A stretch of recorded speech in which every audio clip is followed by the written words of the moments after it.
Welcome back, ladies and gents. It's Friday, November 15th. This is episode number 14th of the Quick Bricks NBA DFS Podcast. Had a little 3-game slate last night that I tinkered way too much and caused myself to go from probably having a pretty decent cashing lineup to having one that was about halfway to the cash line. Anyway, just a bit of advice. And I don't follow it near as much as I should. Do your research, get the plays that you like, make your lineups, and then don't touch them unless you literally have to. I mean, if you still feel strongly enough to change a play, I understand that. But just because of news or just because somebody sits or something like that, if the play doesn't make sense for making the change, leave it alone. Go with your gut. Go with your first instinct. That's the best advice that I can give anybody. So, with that said, we have an 8-game slate today, and I'm not going to lie, this slate freaking sucks. I mean, it's not good. It's pretty awful. But nonetheless, we're the Gins, so we're going to play. So let's just go ahead and jump right into it. We're going to start with Toronto at Boston. The Celtics come in as a 2-point home favorite here against the Raptors. Total on the board is 214. This should be a very highly concentrated game, I should feel. I think that Kyle Lowry at 7.6 is criminal almost. The Celtics here lately have been giving up a ton of fantasy points to opposing point guards. Everybody questions, Kyrie's ability to defend. It is kind of tough to take Lowry, but at the same time, Lowry was killing it earlier in the season with Kawhi. Kawhi's back now from his injuries and rest and all that good stuff, and now, Kawhi kind of took over the show in their last game, but it was kind of a ugly game. So, with that said, I believe I will have Kyle Lowry tonight at 7.6, and just so happens he is going to be the roster monster for tonight. It's going to be Kyle Lowry. I just don't believe you can pass this price up on him. This should be a pretty close game. The spread on it being a 2-point favorite to Boston. It looks like bookmakers don't know exactly who they think is going to win this ball game. They both evenly match up well together. So Lowry, I would be watching for Serge Ibaka. I think at 6.2, he's a very, very nice play as well tonight. He should run way more than Valanciunas does. We know Boston is a smaller team. They do happen to run Aaron Baines a little bit. I could see Val getting some run whenever Baines gets run, but I think that Boston knows that they probably need to play smaller in this game to keep up with the Raptors. So I'm going to say Serge. I want to say watch for Danny Green. He's questionable. He left their last game Wednesday, I believe. Left their game and didn't play any of the rest of the game, so I'd be watching him. That might open up some spot for some guys like OG or Van Fleet. Those guys could probably see an extra bit of run if Danny Green did not play. So that's kind of what I'm looking at as far as Toronto goes. I mean, if you want to play Kawhi, go for it. He's going to get Jason Tatum. Jason Tatum has been a pretty dang good defender this season. That's why I don't really like Jason Tatum tonight, is because more than likely he's going to get Kawhi. So I'm kind of avoiding that situation. Jason Tatum is trying to prove something, and I could definitely see him, nobody's going to lock down Kawhi, but I think he's going to try his best. So with that said, for Boston, I'm looking at Kyrie at 7.7. I forgot to mention on the Lowry aspect and why I'm picking him as my monster tonight. His road games this season have gone as followed: 37, 48, 60, 41, 43, and 55. So at 7.6, there's all of those are mostly exceeding that point total. So that's one big reason why I like Lowry tonight. I think that this is a good game for Lowry. Again, going Kyrie 7.7, Marcus Morris at 5.8, and one that I also really like is Al Horford at 6.4, and I think he's going to go wildly underlooked. So I would definitely be looking into getting Al Horford into your lineup. I think he's a nice piece, a nice mid-range play for tonight. As I mentioned, I think they're going to try to stay small with Toronto. as Toronto runs with Siakam and Serge. I think Horford's a nice look tonight. So that's what I'm looking at in Toronto and Boston. I'm going to move right on to Miami at Indy, and I hope I don't offend anybody, but I'm not looking at this game. I do not like anybody in this game. I think it's ugly. It's just there's no. I think Vic's just priced way too high. If you want to pay that kind of price for him, I think you're doing yourself a disjustice there, because I think there's just too many other guys around that price range for maybe $1K to $1.5K more. Guys like Giannis, Embiid, even Towns is 500 more than that. I mean, Wall at 9.5. I just think there's so many better plays than Vic Oladipo. As far as that goes, and I just don't see a ton of value here. Miami held D'Angelo Russell to like 6 of 18 shooting the other night. Had like 12 points. So I'm not really enthused by Indy's point guard or shooting guard spot. There looks like Miami's starting to play some good defense. It has a low total at 212. I don't know. I just don't see it. I don't really care for Hassan. Indiana's been playing very well down low as far as defensive-wise against center spots, power forward spots. I'm just not going to target this game. You can do what you want. That's fine with me, but I'm not targeting it, and I'm going to move on to Utah at Philly. Joel Embiid's price does not move, 10.3. Here you have Philadelphia as a minus 3-point home favorite, 216 on the total. Embiid, play him again. I will continue to play Embiid at sub 10K than as much as I can. I don't think that Rudy poses him much of a threat. I honestly think that he'll probably get Rudy in foul trouble like he does most other big centers, and then he's going to have his way. I mean, with Butler coming on, we saw the other night, and I said it in the SD Slack chat that Embiid was going to show him that it's still his team, and he did. Had another, 60-point fantasy point game, so, excuse me. Embiid. Also like Redick, 5.5, over 30 minutes in his last 4 games, over 32 fantasy points in his last 2. He's going to continue to see minutes now. They're playing him at the 2 now pretty much fully. Fultz, they're kind of allowing to come off the bench and have a little bit of run, but Redick's their guy still. So with that said, I really like Embiid. I really like Redick at 5.5 for Utah. I think this is a game that you want to play Donovan Mitchell. He's had some really subpar games. Utah just got trashed, literally freaking trashed by the Dallas Mavericks, 118-68. 68 points, fellas. I would definitely expect Utah to come out with some fire. I think you can probably target, they're definitely going to want to come out and play this game against Philadelphia. So I think Donovan Mitchell, this is going to be a coming out party for him again, a bust out game at 7-2. Give me some Donovan Mitchell. Derek Favors at 4.5, I think is a good spot. I think he's gonna be a good look here. I think you can look at Rubio at 5.7 or whatever he is. I know that most of the season Philadelphia has kind of been a wasteland for opposing point guards. But I think Rubio has a decent game tonight. I think you can look there. I'm not going to be on Rudy. I just don't. I'm not going to fade. I'm playing Embiid, so I don't think that there's enough value on Rudy at his price to play him. Other than that, I think maybe you can look at a Jay Crowder off the bench. For Philadelphia, if you want to go cheap, you can look at Korkmaz. He's been getting decent running. I think he had 18. He's had 18 or 20 minutes in his last 3. Obviously, Butler's in now, so he had 18 minutes in his last game. But, decent look off the bench if you want to go cheap. Other than that, that's pretty much where I'm at in Utah at Philly. Like I said, I really like Embiid once again. Hard not to at home. The guy's just been a monster. So with that said, I'm going to roll on to what I feel is probably going to be the best stackable game on the slate, and that's going to be Brooklyn at Washington. I'm going to go back to DAR here at 6.6. I think that's a very fair price. I know that LeVert is out. I thought that the usage would pretty much divert right to DAR, but it did not the other night. But that was due to the matchup. Goran Dragic locked him down pretty good. I don't see that being as much of the case tonight. I think DAR gets his tonight.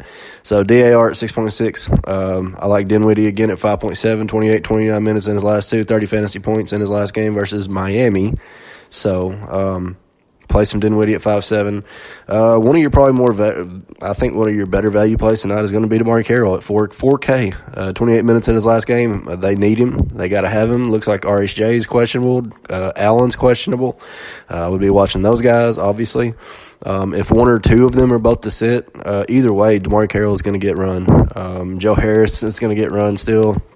At 4.7, I think that he's still fairly priced. This is going to be a pace-up game. We got 223 on the total. We got Washington -7 at home.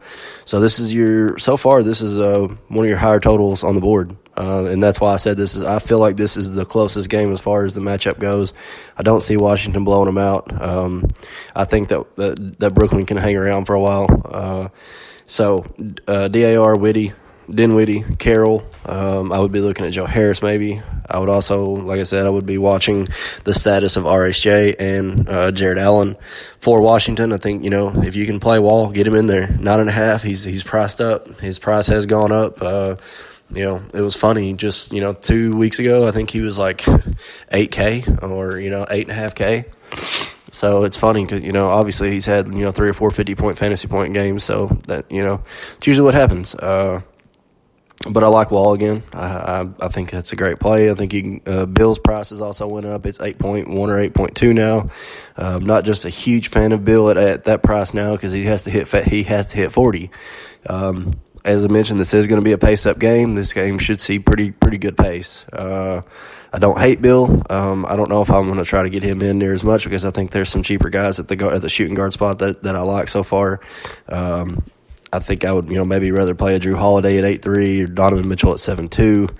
Like I said, you got Redick at 5.5. You got guys like, that's really all about. It's about what I'm seeing right now. Wiggins at 6.1 that I like quite a bit. So anyway, I think there's some other good spots that you can play, but Bill, I don't hate it if you're stacking this game. I would definitely try to fit him in somewhere. Another play that I think has really great value is Markieff at 4.5. This game bode well is really for him. We know that Brooklyn is terrible down low. Now, they've missed Allen the last 2 games. RSJ is hurt, questionable.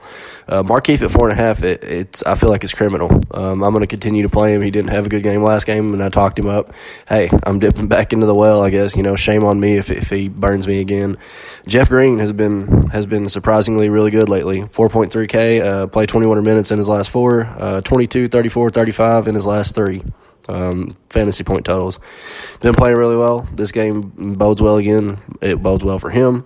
So I would be looking at Jeff Green at 4.3 is a nice value play. I think Oubre at 4.1. We know he's going to get the minutes off the bench, so it's just a matter of if he can execute or not. He has not been lately. So again, this game really sets up well for Dwight Howard at 5.7. It seems like a really good buy low spot here for Dwight Howard. I probably will try to have a Dwight Howard share or two. Obviously, he should be able to he should be able to manhandle this game. Obviously, we know Brooklyn is one of the worst against the center spot. He's priced very cheap, and he played 20 minutes in their last game. That's because it was a blowout. But before that, he played 29 and 33 minutes. So, try to play some Dwight Howard, I would say. Knicks at the Pelicans. I just do not see the Knicks hanging around in this game. It's a 228 total. I could see the Pelicans putting up 125, 130 points, and the Knicks maybe scoring 90. I don't know. This game just does not bode well for the Knicks. But at the same time, there's a lot of value in that Knicks squad. I think if you can play Cantor at 6.5, I think you have to. This game sets up perfectly for him. He could come in at garbage time, and you know how Kenner does. He gets in there and he just wants the ball, wants it. The matchup doesn't exactly, fit well for him, but we know Cantor is going to eat the usage while he's in there. they're going to need him against AD and Nico and Julius Randle. They're all big. The Pelicans are very big down low. So anyway, Cantor at 6.5. I don't hate it. Some cheap guys you can look at, I think, Hezonja at 3.6. He's still getting over 20 minutes of run every game. I think there's nice value on him there. Kevin Knox at 4.3, once again, is getting over 20 minutes. Alonzo Trier at 4.2, got 32 minutes in the blowout in their last game. At 4.2, he's a nice look. Maybe even Trey Burke in a blowout situation if you think. He's 3.2. He's got 20 minutes or more in his last three. So lots of value there for the Knicks. I think you can play those guys just because of the simple fact that I think there will be a blowout. So as far as the Pelican goes, obviously Drew Holiday at 8.3 is a fantastic play. AD at 11.4 should absolutely eat. Nico at 7.4, I think if he plays, is obviously another good look. I don't know. I think most of these guys probably play most of the game, and then, maybe the last 6 or 7 minutes of the fourth quarter, you're going to see trash players from the Pelicans that I just don't feel like have enough value to play. So that's where I'm looking at in New York Knicks and Pelicans. With that said, I'm going to go right along to Portland and Minnesota. This is another game that I feel like has a lot of good two-way here. It should be an evenly matched game along with a pretty decent pace. Portland comes in as the actual road favorite here, 1.5 points with the 222 total. Obviously you're going to look at your usual suspects. Dame, he's priced at 9.1 though, very, very, very high. Towns at 9.6. He's been playing very well without Butler. My favorite, probably one of my favorite. Well, this probably is my favorite play just because of the price. And if Derrick Rose is not to go again, you probably need to play Wiggins at 6.1. Put up a 40-something point fantasy game last game. I don't know if he's just in a better spot without Butler or what, but he played really well the other night. His usage is up. Obviously, it's only been one game, but I think you can definitely look at Wiggins. Josh Okogie, if you want to go cheap at 3.8, 26 fantasy points in 17 minutes in their last game. He's still a nice spark off their bench. I really like Okogie once again. So, Dame, Nurk, and Aminu. That's really what I'm looking at for Portland. Nurk, I'm not crazy about it, 7-1 on the road. I think Aminu is better priced for the pace in this game at 4.9. I like him quite a bit. I'm probably not too much of a fan of McCollum. If I'm, like I said, Dame, Nurk, maybe, and Aminu for Portland is really where I'm looking at the moment. With that said, I'm moving on. Sacramento at Memphis, 213 on the total. Memphis is a -7 home favorite here. They have had Sacramento's number, and it is at home. I think Conley at 7K is a great play. I think Jaren Jackson at 5.4 is another great play. You get Temple here in a revenge game against his old team at 4K if you're into that sort of thing. Shelvin Mack at 4.2 has been getting plenty of minutes, plenty of run lately. He's a decent play. For Sacramento, I think you can look at Fox at 6.8.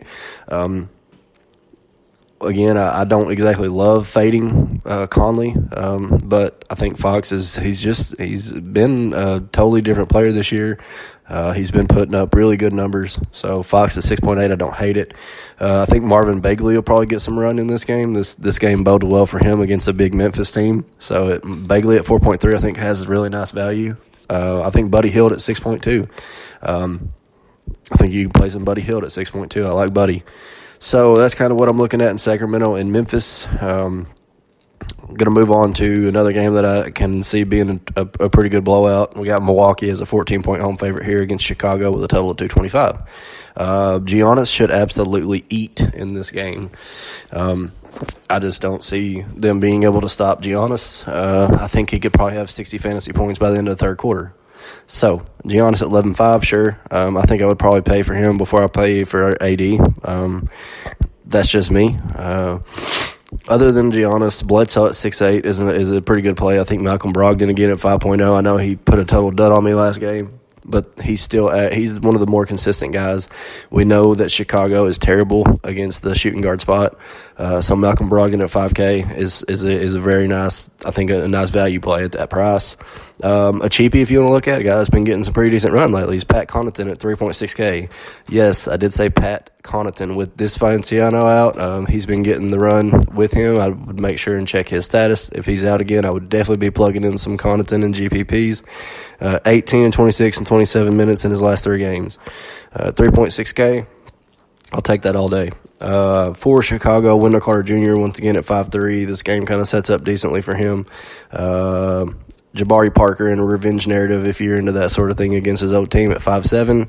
I think Justin Holiday at 4.5K is probably one of the better value plays in this whole game. It's just too cheap. He's playing over 30 minutes a game.